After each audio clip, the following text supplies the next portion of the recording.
Me, Jane, by Patrick McDonnell. Read to you today by Courtney Prescott and Tinsley Prescott.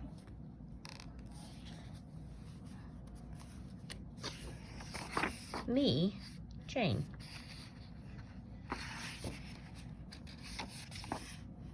Jane had a stuffed toy chimpanzee named Jubilee. She cherished Jubilee and took him everywhere she went, and Jane loved to be outside.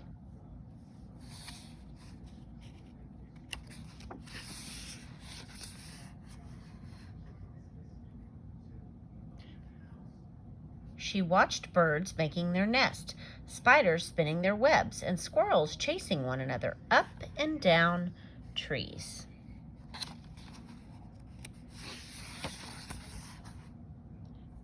Jane learned all that she could about the animals and plants she studied in her backyard and read about in books.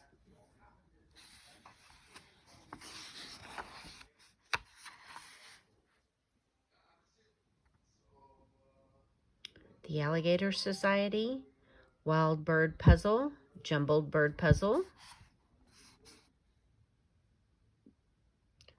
Cobra's Page, Cobra's Puzzle Competition,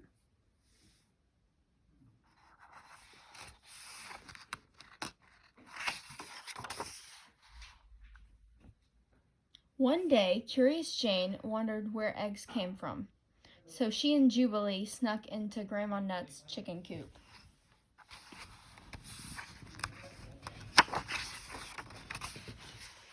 hid behind some straw, stayed very still.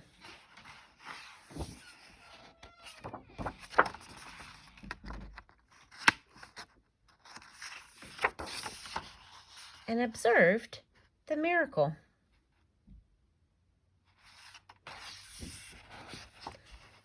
It was a magical world, full of joy and wonder, and Jane felt very much a part of it.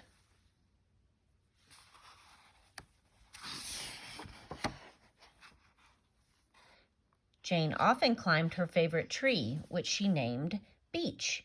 She would lay her cheek against its trunk and seem to feel the sap flowing beneath the bark.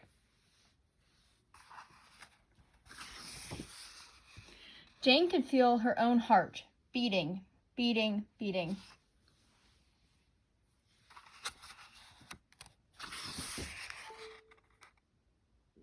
With the wind in her hair, she read and reread the books about Tarzan of the Apes, in which another girl, also named Jane, lived in the jungles of Africa. Jane dreamed of a life in Africa too.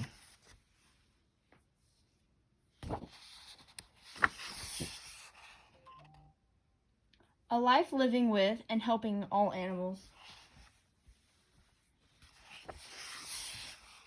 At night, Jane would tuck Jubilee into bed and say her prayers.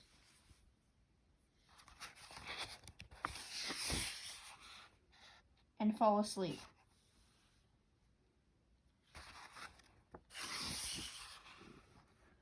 To awake one day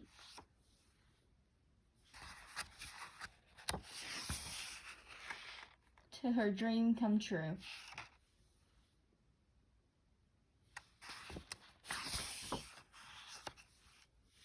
About Jane Goodall. When Jane Goodall was 10 years old, she decided she would grow up. She would go to Africa, live with the animals, and write about them. Almost everyone told her this goal was impossible. Her family had little money, and she was a little girl in a time when girls were not encouraged to pursue adventurous careers. But her mother encouraged her to follow her dream. When Jane finished school, she continued to learn about Africa and worked hard to save enough money to go there. She finally arrived in 1957, met famed anthropologist Louis Leakey, and began studying chimpanzees at the Gombe Stream Game Reserve, now known as Gombe Stream National Park, in Tanzania in 1960. One of Jane's most important observations was her discovery that chimpanzees are also able to make and use tools.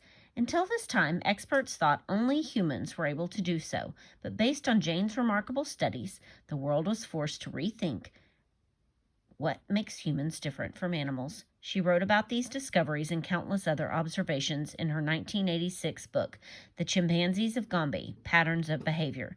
Today, Jane travels around the world raising awareness about the plight of chimpanzees and environmental conservation. Human populations are growing. The forests in Africa where chimpanzees live are being cut down, and chimps and other animals are being hunted for food. She set up the Jane Goodall Institute, an organization that helps communities near wild places grow more food, have clean water, and send children to school, while also teaching how to protect the nearby wildlife. Jane Goodall's Roots and Shoots program has been set up to educate young people everywhere about the world's environmental and social problems and empower them to take action.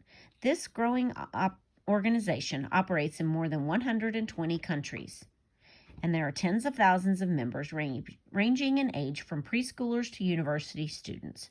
To learn more about it, you can go to www.rootsandshoots.org and www.janegoodall.org.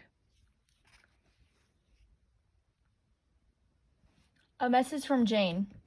Each one of us makes a difference. We cannot live through a single day without making an impact on the world around us. And we have a choice as to what sort of difference we make. The life of each one of us matters in the scheme of things. And I encourage everyone, especially young people, to make the world a better place for people, animals, and the environment. Children are motivated when they see the positive results their hard work can have. As I travel, I meet hundreds of Root and Shoots groups. They are always eager to tell Dr. Jane what they've been doing and how they're making a difference in their communities. Whether they've done something simple like recycling or collecting trash, or something that requires a great deal of effort, like restoring a wetland or raising money for street children or a local dog shelter. They are a continual source of inspiration for me and for other children around the world. I invite you to get involved. The end.